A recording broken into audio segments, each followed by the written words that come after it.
the right to claim this sword. It's yours.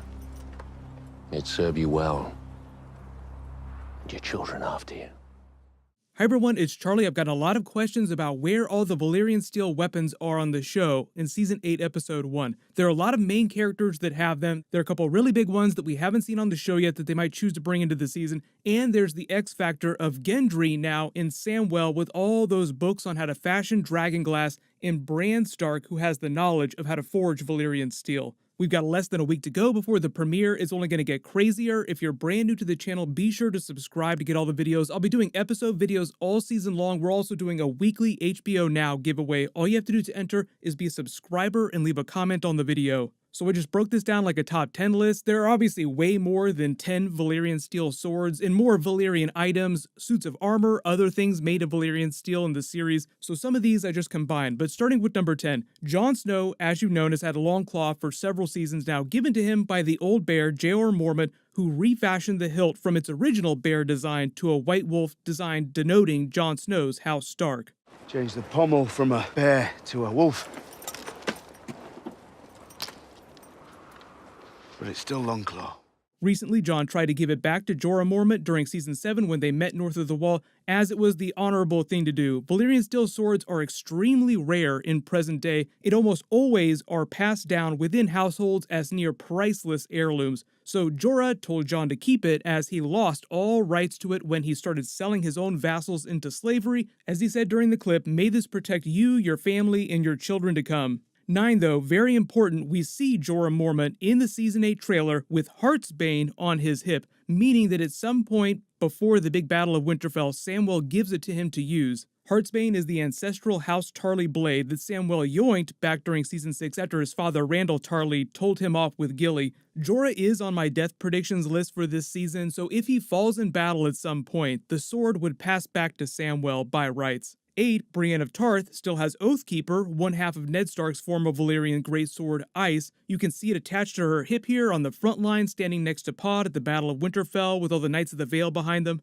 That was given to her by Jaime Lannister along with her special suit of armor back during Season 4 when he tasked her with finding Sansa Stark and protecting her. When she eventually completed her mission, she tried to give it back to Jaime, but he told her to keep it as a way of showing her how much he respected her and how much he cared about her. This is actually a really important setup for payoffs during Season 8, because the way the actors talk about that scene, Nikolai Coster-Waldau says that he was playing the moment as if it were Jaime giving her his heart, and the sword was just a metaphor for that. So cannot wait for that reunion, but should Brienne survive Season 8, she would just continue to keep Oathkeeper and pass it down to her future potential children or someone of her choosing. 7, Jaime Lannister has been wielding Widow's Wail, the other half of Ned Stark's Valyrian greatsword Ice. You could call his and Brienne's reunion two halves made one, two hearts made one because of the metaphor of their relationship, but also two halves of one sword brought back together. But regardless of who lives or dies, I don't think that anyone will ever reforge Ice from Oathkeeper and Widow's Wail. They'll just continue to be used as two separate swords. What happened with Widow's Wail a couple seasons ago, though, is that when Joffrey died, it was buried with him, but then quickly after that, Tywin Lannister had the sword removed from his grave before he was killed by Tyrion at the end of Season 4. The sword was taken to Casterly Rock for safekeeping, just waiting for the next Lannister heir, or for Jaime to formally become Tywin's heir. Not such a big secret that Tywin Lannister had tried to get Jaime to renounce his vows as a member of the Kingsguard so that he could formally pass his title in Casterly Rock with all their possessions to him as his traditional heir. Oh, you'll return to Casterly Rock and rule in my stead. Jaime is on my death predictions list during Season 8 though, so if or when he dies, Widow's Wail would pass to Tyrion first, and if Tyrion also dies because he's starting to approach my death predictions list, then it would also be possible for Jon Snow or Sansa Stark to take it back, as Tywin Lannister technically stole it from Ned Stark in the first place, so technically the blade belongs to House Stark. Where did you get this much Valyrian steel? From someone who no longer had need of it. 6, Arya Stark still has the Cat's Paws Valyrian dagger with the dragon bone and ruby hilt given to her by Bran Stark during Season 7, because as he said, it would be wasted on a cripple. Arya Stark is an assassin now by trade, so if anyone was going to wield the dagger that had been affectionately named after an assassin back during Season 1, it would be her. There are a lot of theories about the true name of that dagger and where it came from originally, where Littlefinger got it from, because the exact same design shows up in Samwell's book on Targaryen history in Dragonglass. That book is probably going to help Gendry make all those Dragonglass weapons during Season 8. There are a lot of other Valyrian steel weapons, items, and armor in present day that belong to other characters who are either still alive or they're book characters that the TV show has either changed or not done yet. So number 5, Lady Forlorn is a Valyrian steel sword belonging to Lyn Corbray, head of House Corbray of the Vale. He's on Littlefinger's payroll in the books. The last we saw of him was when Littlefinger brought Sansa to the Vale. The TV show has done a version of the character called Vance Corbray, which is sort of a reference to book Lyn Corbray,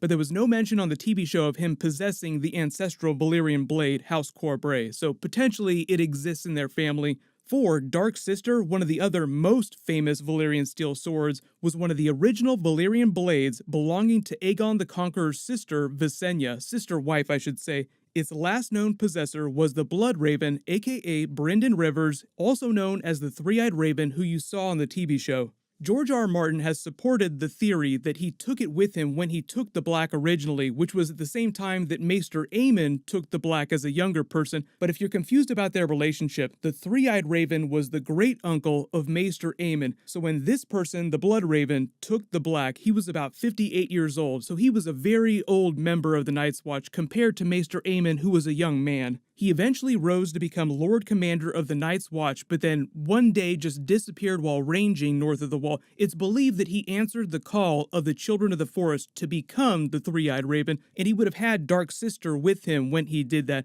So technically the sword, Dark Sister, should have been in the Three-Eyed Raven's cave beneath the weirwood, but the show didn't really get into his personal history, they didn't get into the Blood Raven of it all, so technically Dark Sister is still out there somewhere. 3, I get a lot of questions about this. There's the Valyrian steel suit of armor worn by Euron Greyjoy in Aeron Greyjoy's fever dream vision during Winds of Winter. The only reason that we know about this is because George R. R. Martin would read excerpts of Winds of Winter, and in one of these excerpts, he's reading a vision that Aeron Greyjoy is having. It's a future timeline where Euron Greyjoy is sitting on the Iron Throne in a Valyrian steel suit of armor, the throne resting on top of a mountain of skulls, and the gods are all impaled on the Iron Throne. So it's Aeron, the Damphair, having this darkest timeline apocalyptic nightmare vision of what might come to pass should Euron be successful in his quest to take the Iron Throne. I do not expect the TV show to take things quite that far because Euron and the Ironborn are much bigger characters in the books than they are in the TV show right now. But number 2, there are all kinds of missing blades and other types of Valyrian steel weapons and items which appear in the books but we have not seen on the show yet, like the Valyrian steel horn, Dragonbinder, that Euron Greyjoy possesses in the books that he may or may not use against one of Daenerys' dragons in the future the way that Qyburn has been using the Scorpions to take down Daenerys' dragons. There's the ancestral blade of Aegon the Conqueror, Blackfyre, last seen in the possession of the Golden Company heirs to House Blackfyre many, many years ago, but it's been lost since the Blackfyre rebellions, so potentially it's somewhere in the east. They could choose to do it on the TV show, but it's been so long that I wouldn't hold out hope for that. There's Bright Roar, the ancestral blade of House Lannister, which was lost when one of their ancestors named King Tommen of the Rock sailed on an expedition to the ruins of ancient Valyria and was never seen again. In present day, Tyrion's uncle, Jaerion Lannister, Tywin's younger brother, went looking for it, also never to be heard from again. And even though I get a lot of questions about what's going on with Arthur Dayne's special sword, Dawn, that's not a Valyrian steel sword. It's made from a meteorite, but it's a great sword just like Ned Stark's ice. The version the TV show went with was a single-handed blade so that Arthur Dayne could be extra badass dual-wielding against young Ned Stark during that Robert's Rebellion flashback. And now it begins.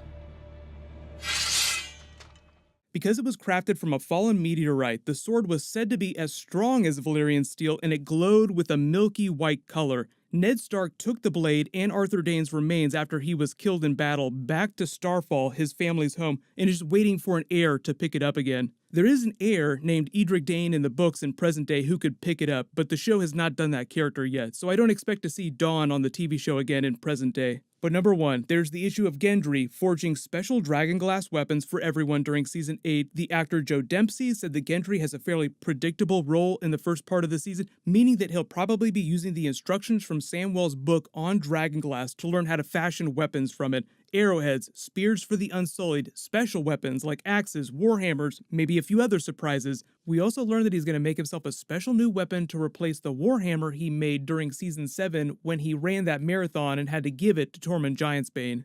Yes, Samwell and Bran Stark together probably have the secret to creating new Valyrian steel, and it's implied that it's a mixture of dragon glass with castle forged steel smelted with dragon fire and maybe some blood magic, but I'm not going to hold my breath for Gendry creating new Valyrian steel. It would be awesome though if he does that during the season.